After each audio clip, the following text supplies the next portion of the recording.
Hello, Bethel Community Church. This is Pastor Nathan with our Monday devotion.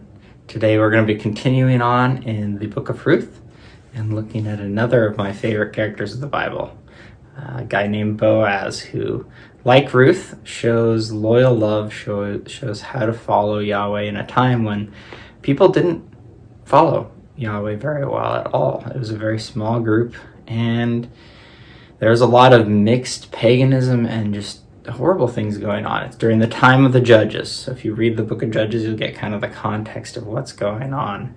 And in the middle of that is the story of Ruth, Boaz, and Naomi. So let's go ahead. We're going to be in chapter 2 and starting in verse 8. Then Boaz said to Ruth, "Now listen, my daughter, do not go to glean in another field or leave this one, but keep close to my young women. Let your eyes be on the field that they are reaping, and go after them. Have I not charged the young men not to touch you? And when you are thirsty, go to the vessels and drink what the young men have drawn." Then she fell on her face, bowing to the ground, and said to him, "Why have I found favor in your eyes, that you should take notice of me, since I am a foreigner?" Now Ruth is out in the field gleaning the leftovers, picking up the leftovers in the field after the harvesters have come through and taken the main bulk of the crop. And this was kind of the way that they provided for widows and orphans and homeless, those who didn't have any land, didn't have any sustaining support there. They could go by and glean and pick up their left, and that was Israel law. They were supposed to do it. So Boaz is having that left, and then he's talking to her and telling her, hey, not only that, but stick close to the young women who work for me. And he talks to the young men and says, don't harm her.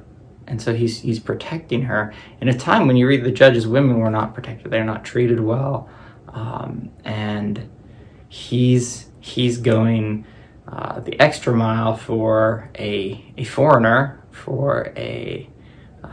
for someone who's come in, and he's seen her character and he's responding to that, but he's also just being a godly man who follows Yahweh and lives that out, lives that loyal love, lives that justice and righteousness in his own life. So we'll see that continued here. So back to verse 11. Ruth has just said, "Why do you take notice? I'm a foreigner." Verse 11, "But Boaz answered her, 'All that you have done for your mother-in-law since the death of your husband has been fully told to me, how you left your father and mother and your native land and came to a people that you did not know. The Lord repay you for what you have done, and a full reward be given to you by the Lord, the God of Israel, under whose wings you have come to take refuge.' Then she said, 'I have found favor in your eyes, my Lord, for you have comforted me and spoken kindly to your servant, though I am not one of your servants.' And at mealtime Boaz said to her, 'Come here and eat some bread and dip your morsel in the wine.' So she sat beside the reapers, and he passed to her roasted grain. She ate until she was satisfied, and she had some left over. When she rose to glean, Boaz instructed his young men, saying, 'Let her glean even among the sheaves, and do not reproach her.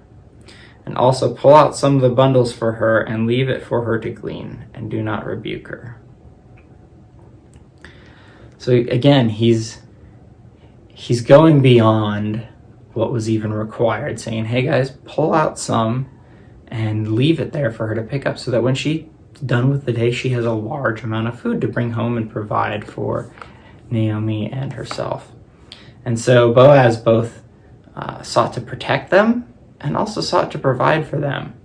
And he attributes and says, "May the Lord bless you because of your loyal love." And he's responding to that. Now, I think he's also just a man who follows Yahweh and loves people generally, but he's going an extra mile with Ruth here, specifically because he knows how she's treated Naomi and the loyal love that she has. So I encourage you, read the rest of the chapter on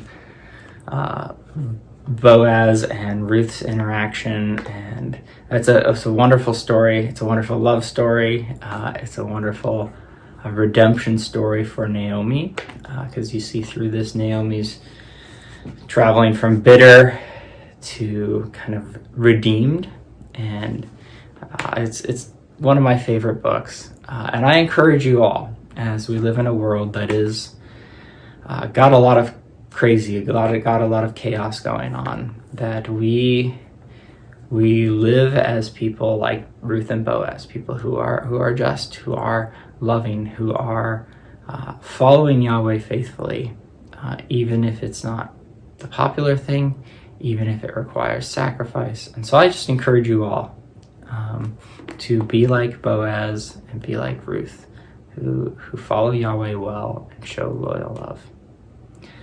Love you all. Have a wonderful week, and I'll see you next Monday.